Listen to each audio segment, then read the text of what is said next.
आज मेरी शादी थी। घर में हर तरफ खुशियों का माहौल था। रिश्तेदारों की भीड़, हंसी मजाक, ढोल की आवाज और मेरे हाथों में सजी हुई मेहंदी। सब कुछ बिल्कुल वैसा था जैसा हर लड़की अपने सपनों में सोचती है।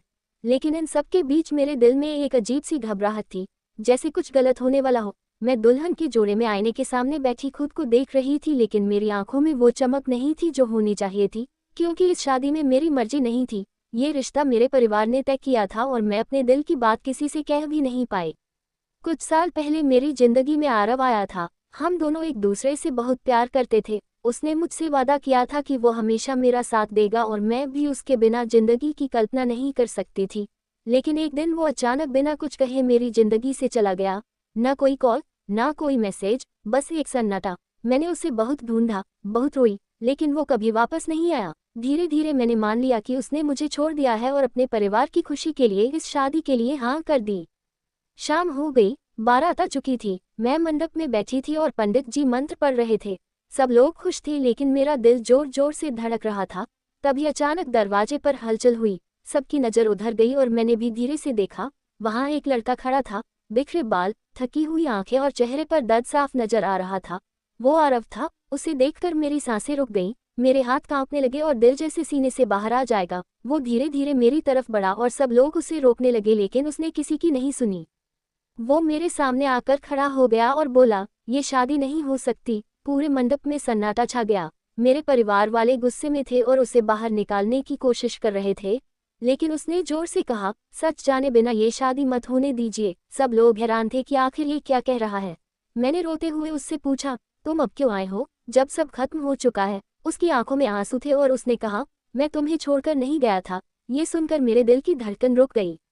उसने जेब से एक फाइल निकाली और मेरे पिता को दे दी। उसमें कुछ मेडिकल रिपोर्ट्स थीं। डॉक्टर की रिपोर्ट जिसमें लिखा था कि उसे एक जानलेवा बीमारी थी और उसके पास बहुत कम समय था। उसने मेरी तरफ देखकर कहा, जिस दिन मैं गया था उसी दिन मुझे पता चला था कि मैं ज़्यादा दिन नहीं जी पाऊंगा। मैं नहीं चाहता था कि तुम मेरी वजह से सारी जिंदगी रो, इसलिए मैं बिना कुछ कहे चला गया ताकि तुम मुझसे नफरत कर सको और आगे बढ़ सको। मेरी आंखों से आंसू रुक ही नहीं रहे थे। मुझे समझ नहीं आ रहा था कि मैं क्या करूं। लेकिन असली सच अभी बाकी था। तभी मेरे होने वाले पति ने आगे आकर कहा, अब मैं भी एक सच बताना चाहता हूं। सब लोग उसकी तरफ देखने लगे। उसने धीरे से कहा, आरव झूठ बोल रहा है, क्योंकि ये बीमारी मुझे है, इसे नहीं। ये सुनकर सबके होश उड़ गए। उसने कहा, आरव मेरा दोस्त है। जब मुझे पता चला कि मैं ज्यादा दिन नहीं जी पाऊंगा तो मैंने इसे कहा कि ये तुम्हारी जिंदगी में वापस आए और तुम्हें सच्चाई बताए, ताकि तुम मजबूरी में नहीं बल्कि अपनी खुशी से फैसला लो। मेरी दुनिया जैसे रुक गई।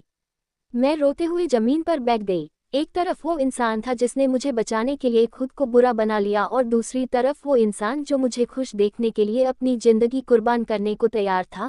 मैंने कांपते हुए आरव की तरफ देखा और कहा, तुमने मुझे इतना बड़ा सच क्यों नहीं बताया। उसने बस मुस्कुराकर कहा, क्योंकि मैं चाहता था कि तुम खुश रहो, चाहे मेरे बिना ही क्यों ना हो। उस वक्त मुझे समझ आ गया कि सच्चा प्यार क्या होता है। मैंने वही मंडप में सबके सामने कहा, मैं ये शादी नहीं कर सकती। पूरे घर में हंगामा मच गया, लेकिन इस बार मैंने अपने दिल की सुनी। मैं दौड़कर आरव के पास गई और उसे गले लगा लिया, लेकिन तभी उसने धीरे से मेरा हाथ छुड़ाया और कहा, अब बहुत देर हो चुकी है। उसकी सांसें तेज हो रही थीं और वो अचानक जमीन पर गिर पड़ा। सब लोग घबरा गए। उसे तुरंत अस्पताल ले जाया गया, लेकिन डॉक्टर ने बाहर आकर कहा, हम उन्हें नहीं बचा पाए। ये सुनते ही मेरी दुनिया खत्म हो गई। आज भी मैं उसी दिन को याद करके रोती हूँ। मेरी शादी नहीं हुई, लेकिन मैंने सच्चा प्यार खो दिया। उस दिन शादी के मंडप में जो राज खुला उसने मुझे जिंदगी भर का दर्द दे दिया। और आज भी जब मैं दुल्हन का जोड़ा देखती हूँ तो मुझे वो दिन याद आता है जब मेरी खुशियों के साथ मेरा प्यार भी हमेशा के लिए चला गया।